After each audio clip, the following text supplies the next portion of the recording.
This article is on Rowlatt and Jallianwala Bagh tragedy. In the First World War, India had helped the British with men and money. With men and money, Indian people had fought in British Army at various fronts in First World War. The treasury of British India was also used in First World War. So Indians helped the British with men and money. And after this war, Indians were expecting that British will reward them with a better treatment.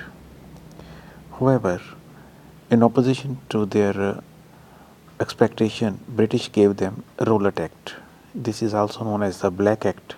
You will come to know why this is called as Black Act. According to this act, the accused of offence had no right to appeal. Meaning, if somebody is arrested by the police for an offence, he had no right to appeal in the court of law. This was done to speed up the trial. According to British, this act has this provision of this act will speed up the trials. According to this act, a special court of 3 high court judges could be set up anywhere, and it was given the special powers to admit even those evidences which were otherwise not admissible under Indian Evidence Act. So a special court could be set up anywhere, and this court could accept even those evidences which were otherwise not admissible under the Indian Evidence Act. Mean whatever the police gives evidence, almost everything was acceptable in the court. Under this act, provincial government could ask any person to report himself to police of an area, deposit security, mean the bail money, and to reside only in a particular area. So mean a person could be directed to remain only in a particular area. It may be particular mahalla, particular town, particular village. He could not go out of that area without reporting to the police or without permission of the magistrate. Any place could be searched. Police could search any place without any warrant. Anyone could be arrested without any warrant. So this was the Rowlatt Act. So that is why it was called Black Act. So Congress criticized this act. Mahatma Gandhi decided to start a satyagraha against this act. Initially, he declared 30th March 1990 as a day of hartal or strike, but later he changed the date to the 6th April. Hartal was observed on both these days all over the India. Mahatma Gandhi was arrested and he was sent to the Bombay. In Punjab also, Hartal was observed on 30th March and 6th April. In both of these dates, Hartal was observed in Punjab. The public leaders who were protesting this Rowlatt Act, these were Dr. Satyapal and Dr. Kichlu, they were arrested on 9th April in Amritsar. And from Amritsar, they were to be deported to the Dharamsala. For this, they were shifted from Amritsar on April 10th. Arrest of these leaders led to the protests and hartal in the Amritsar. The protesters, unarmed protesters, marched toward the residence of Deputy Commissioner of Amritsar.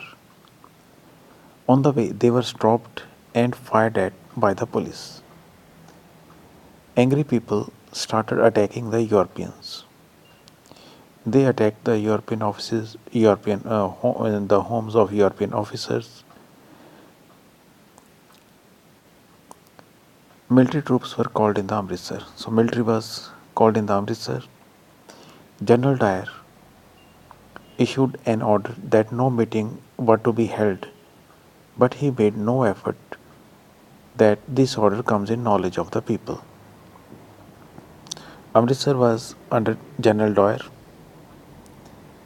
and he had issued an order that no public meeting could be held.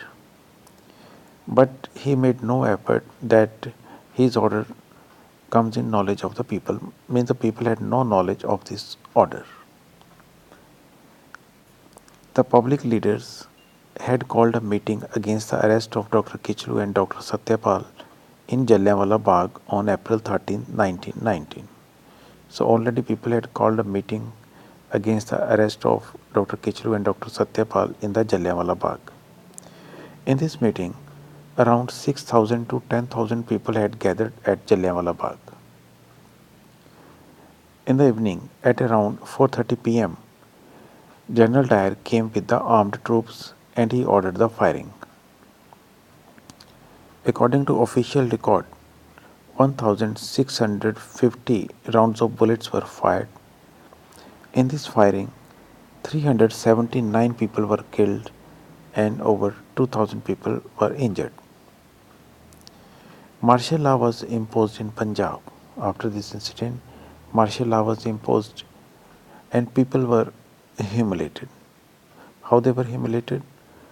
In Amritsar, people were forced to crawl on the streets. In Shekhupura, all the men were forced to sweep and do the sanitary work. So all the men were forced to do the to sweep and do the sentry work. Citizens in Gujranwala were ordered to salute all the European civilians and military officers. Private conveyances of Indians were confiscated and used for the transport of Europeans and British Army. All the private vehicles, they were confiscated by the police and they were used by the Europeans and British Army. Shopkeepers were forced to open their shops. Heavy fines were imposed for removing the posters of the martial law. Mahatma Gandhi called off the Satyagraha as the violent crashes had happened between the police and public at several places.